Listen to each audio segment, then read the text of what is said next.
Kalau sudah ada kesepakatan antara keluarga dengan sekolah itu, maka pembentukan karakternya akan menjadi lebih mudah. Supaya ada kerjasama itu, maka diperlukan komunikasi juga ya. Iya. Assalamualaikum warahmatullahi wabarakatuh. Selamat datang lagi di Wonderful Ramadan Season 2 bersama saya Aulia. Nah, hari ini kita sudah kedatangan ibunda kita yang sangat luar biasa. Sudah ada di sini Ibunda Fitri. Assalamualaikum Bunda. Waalaikumsalam warahmatullahi wabarakatuh. Bagaimana kabarnya Bunda hari ini? Alhamdulillah, luar biasa. Hari ini saya sehat dan saya senang sekali bisa bertemu di sini. Sebelumnya mungkin yang belum tahu, Bunda Fitri ini adalah Ketua Pimpinan Cabang Aisyah Parakan ya Bu ya. Iya, betul. Mungkin Bunda mau perkenalan sendiri dulu. Ya, baik. Assalamualaikum warahmatullahi wabarakatuh. Perkenalkan, saya Fitri Nurrohmah. Saya di sini menjadi Ketua Pimpinan Cabang Aisyah Parakan periode 2022 sampai dengan 2028. Selain itu, saya adalah seorang guru bahasa Indonesia di SMA Negeri 1 Caniroto. Ya, sangat jauh gitu Sangat ya, jauh. di sebelah utara sana. Sepertinya itu ya, Pak? Ya. Tapi rumahnya di Parakan ya Bun? Ya, saya tinggal di Paraan, yaitu di Desa Walu Tengah. Di Ya. Sawanu Tengah. Bunda, hari ini kan Bunda sebagai guru juga nih. Ya. Saya juga guru. Kita mau bahas tentang ini kan pas banget ya, pendidikan karakter. Kita mau bahas tentang pendidikan karakter dan juga momentumnya yang sangat pas sekali ini di bulan Ramadan. Ya. Tapi sebelumnya pendidikan karakter itu apa sih Bunda? Menurut saya, pendidikan karakter adalah suatu usaha yang disengaja oleh orang-orang di sekitar si siswa gitu ya, atau si anak. gitu ya, supaya mereka itu nanti memenuhi perilaku atau memiliki perilaku atau tabiat yang baik gitu. Jadi sengaja gitu ya, suatu usaha yang disengaja. Jadi karena disengaja itu otomatis kan kegiatan-kegiatannya juga memang diperuntukkan untuk itu. Ya, harus ada kegiatan-kegiatan yang memang supaya karakter itu terwujud gitu ya Bunda. Betul sekali ya. Nah, kenapa sih Bunda kok harus ada pendidikan karakter? Ya, karena karakter itu adalah sesuatu yang sangat penting. Bagaimana seorang anak itu bisa beradaptasi ya dengan masyarakat, dengan lingkungannya. Kalau dia tidak memiliki karakter yang baik, ya dia akan tinggal di masyarakat dengan beraneka ragam perbedaan masyarakat, saudara-saudaranya, teman-temannya, sehingga karakter yang baik ini sangat diperlukan sekali supaya mereka sukses dunia, tidak hanya dunia saja tapi juga akhirat juga. Iya, Nah, ini kan kita momennya pas banget nih lagi puasa. Ketika puasa itu kan kita ada kebiasaan-kebiasaan baru yang kita bentuk ya Bun, kayak misalnya sholat tepat waktu atau hal-hal kecil kayak makan, menjaga bicara dan segala macamnya. Nah, itu apakah juga sebagai puasa ini bisa sebagai media untuk pembentukan karakter? Ya, kita patut bersyukur ya karena Allah itu memberikan kesempatan kepada kita untuk menikmati Ramadan.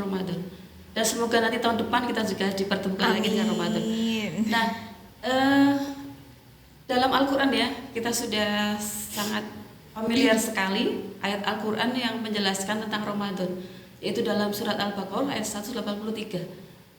Yang di sana itu dijelaskan bahwa telah diwajibkan ya atas kita untuk berpuasa di bulan Ramadan ini seperti orang-orang terdahulu.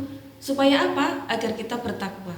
Nah, merujuk pada kata takwa. Nah, inilah kemudian momentum Ramadan ini bisa kita manfaatkan untuk mendidik karakter, karena kegiatan-kegiatannya semuanya sudah tertata ya. Apa saja yang bisa kita lakukan di bulan Ramadan, seperti sholatnya tepat waktu, kemudian makannya juga sudah lebih teratur lagi daripada hari-hari yang lain, tidurnya juga.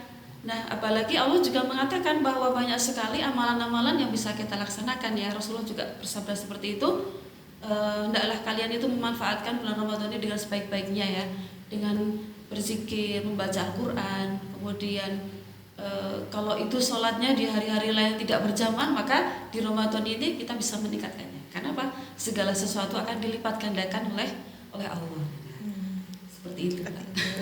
Sangat penting ya. Sangat penting, iya. Terus tadi juga merujuk kata bertakwa itu ya, Iya. Bun. Bertakwa itu sebenarnya bertakwa seperti apa sih yang diinginkan atau diperoleh hasilnya setelah Ramadan ini? Ya. Bertakwa yang seperti apa? Ya. Jadi dengan kata bertakwa kita kita tahu ya, kalau kita bertakwa itu maka kita akan bahagia dunia dan akhirat. Tidak hanya dunia saja tapi juga akhirat, tidak hanya akhirat saja tapi juga dunia. Jadi dengan kita bertakwa, dengan kita mengikuti menjalankan ibadah Ramadan ini dengan baik, maka kita akan berusaha menjadi orang yang bertakwa. Jadi apa-apa yang kita lakukan di bulan Ramadan ini tujuannya hanya satu, menjadi hamba yang bertakwa. Di sini kata takwa itu merujuknya pada sebuah karakter mulia, ya.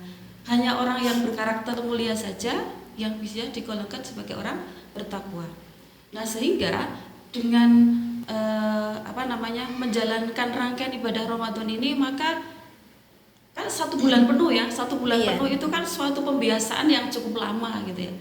Ini bisa kita terapkan kembali di luar bulan Ramadan, yaitu dengan adanya sinergi juga antara keluarga dengan sekolah. Ya, jadi kalau sudah ada kesepakatan antara keluarga dengan sekolah itu, maka pembentukan karakternya akan menjadi lebih mudah.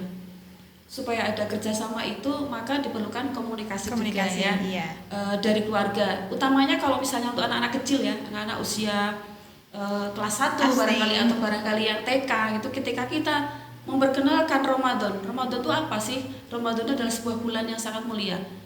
Lalu mengapa orang berpuasa? Nah, itu kita jelaskan sesuai dengan bahasa anak-anak.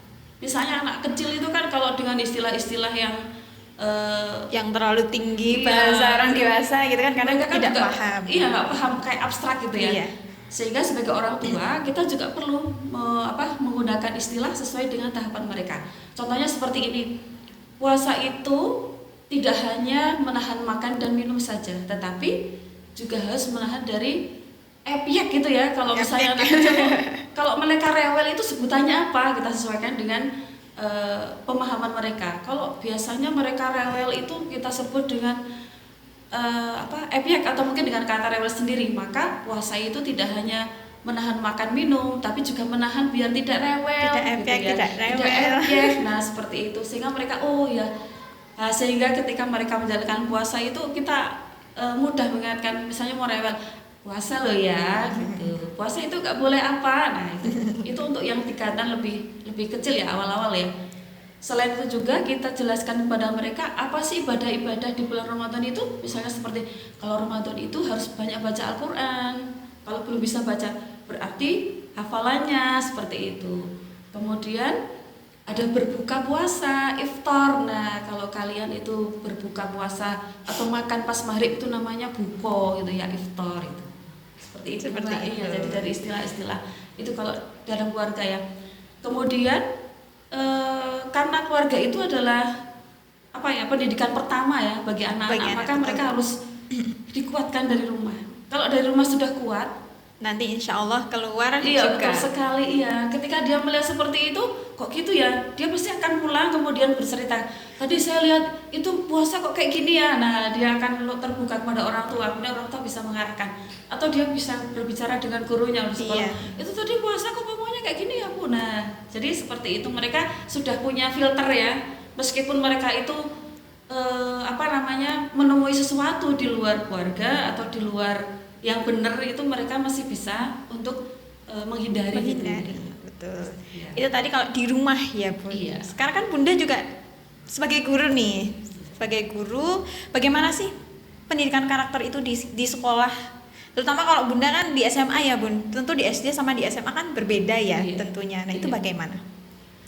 Kalau di sekolah juga ada sinergi ya, satu sekolah, artinya antara guru satu dengan guru yang lain, termasuk juga dengan tenaga-tenaga yang membantu di sana, ya tenaga kependidikan, itu juga harus ada satu kekompakan gitu ya.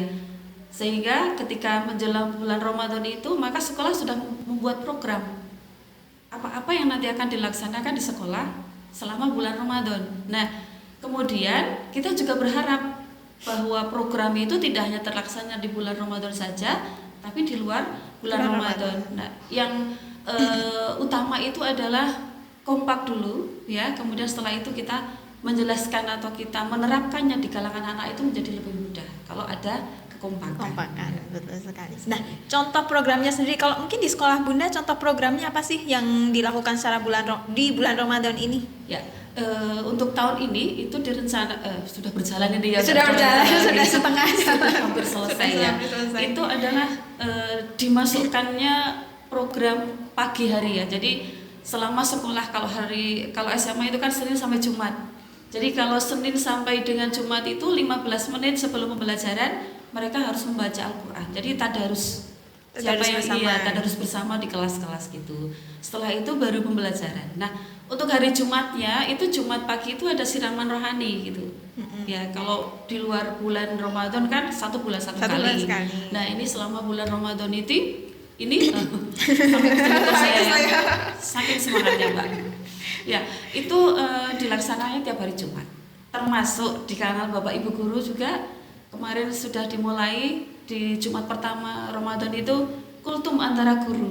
Oh, jadi sesama guru. Iya, dan itu juga pengisinya dari Bapak Ibu Guru sendiri. Iya, dari Bapak Ibu Guru sendiri bergantian gitu ya. Rolling gitu. Jadi siswa di kelas juga melakukan tadarus, kemudian setelah sebelum tadarus itu nanti ada salah satu guru yang menyampaikan siraman rohani secara sentral gitu ya. Nah, setelah itu selesai baru kemudian dilanjutkan dengan tadarus. Nah, karena anak-anak SMA itu kan tidak perlu ditungguin ya. Cukup kita memantau dari HP ini sekarang sudah dimudahkan sekali ya. Silahkan kalian tadarus kirim fotonya gitu. Atau nanti kadang-kadang kita sewaktu-waktu juga hadir di sana gitu. Iya, untuk memberikan penegasan ternyata Bapak Ibu Guru juga melihat kita gitu. Karena anak SMA itu ya sama saja seperti itu, masih perlu bimbingan. Iya. Kalau tantangannya sendiri, tantangannya Bunda kan juga sebagai ibu di rumah, juga sebagai guru di sekolah.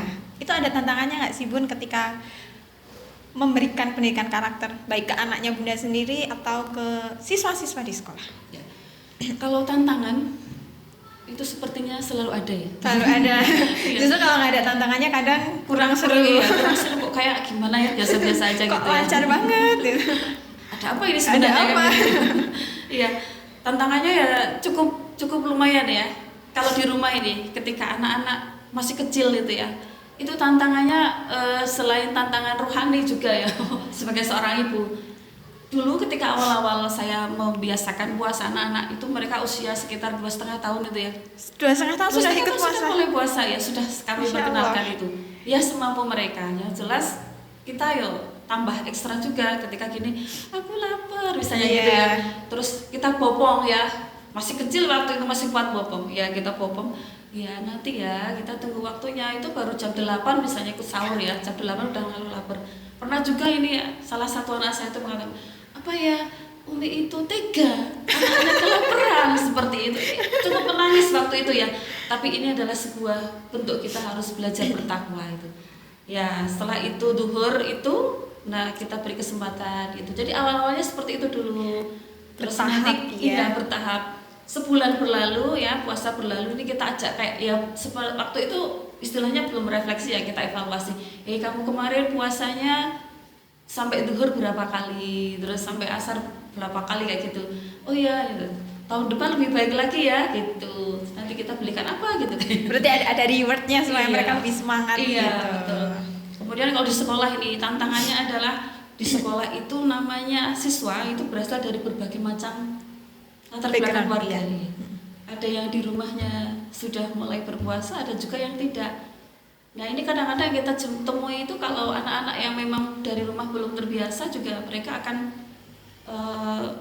kucing-kucingan gitu ya. Oh, kayak mokel gitu ya kok zaman sekarang ya. Iya, kayak kucing-kucingan gitu ya. Tapi alhamdulillah semakin tahun semakin kesini itu mereka semakin lebih tertib di dalam sekolah. Jadi kalau ada siswa bolos itu kita sudah nggak menemui lagi. Ya, jadi perkembangannya perkembangan sekarang ini juga saya lihat seperti lebih baik lagi gitu ya. Kalau karena mungkin istilahnya itu sudah mulai ada kesadaran mungkin ya. Alhamdulillah dari rumah sudah ada bekal, kemudian di sekolah kita juga ada program seperti itu. Jadi semakin pendidikan karakter itu semakin hasilnya bisa semakin terwujud lah gitu kan Bunda. Iya. Ya tadi harus ada sinergi. Jadi ketika ada anak seperti ketahuan gitu ya, ketahuan kamu tadi jajan ya gitu kan. Saya sering mengatakan begini, ya kalau mau berbuka puasa itu buka bersama itu boleh, tapi jangan di awal gitu. Kalau sudah jamnya gitu, masa belum waktunya sudah berbuka gitu. Nah, udah iya Bu gitu. Nah, sudah setelah itu mereka ya istilahnya itu dari jam pertama sampai pulang itu mereka selalu berada di sekolah dan di kelas gitu, jadi tidak lagi ke warung-warung, Tidak lagi bareng-bareng, ngumpet-ngumpet, kucing-kucingan. Iya. Apalagi kan kalau SMA sudah besar ya Bu, maksudnya sudah lebih tahu lah gitu. Mereka sudah tahu apa yang mereka inginkan gitu kan terkadang. Iya. Mulai memunculkan kedewasaan juga. Kedewasaan, iya. Dewasa, ya.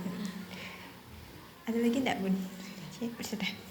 Mungkin Bunda mau closing statement? Ya, jadi begini ya, untuk sebuah cita-cita yang mulia, yaitu mendidik karakter anak-anak itu tidak hanya bisa dilakukan 1-2 kali, bahkan 1 bulan Ramadan itu juga tidak cukup kalau tidak ada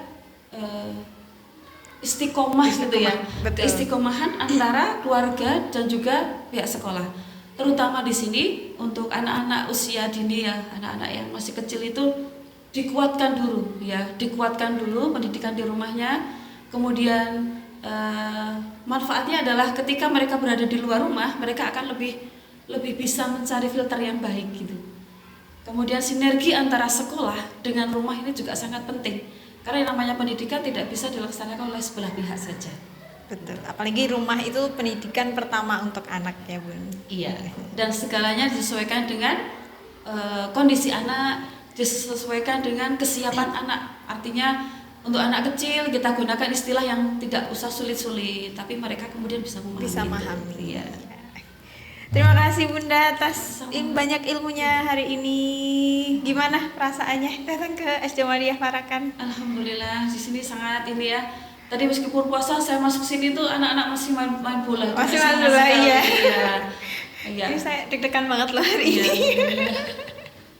Ya, alhamdulillah saya juga senang ketemu Mbak Aulia. Makasih loh. Makasih ya Bunda sudah datang. Jadi itulah tadi teman-teman perbincangan kita dengan Bunda Fitri. Semoga pembicaraan kita hari ini dapat memberikan banyak manfaat untuk teman-teman. Terima kasih sudah menonton. Wassalamualaikum warahmatullahi wabarakatuh. Waalaikumsalam warahmatullahi wabarakatuh.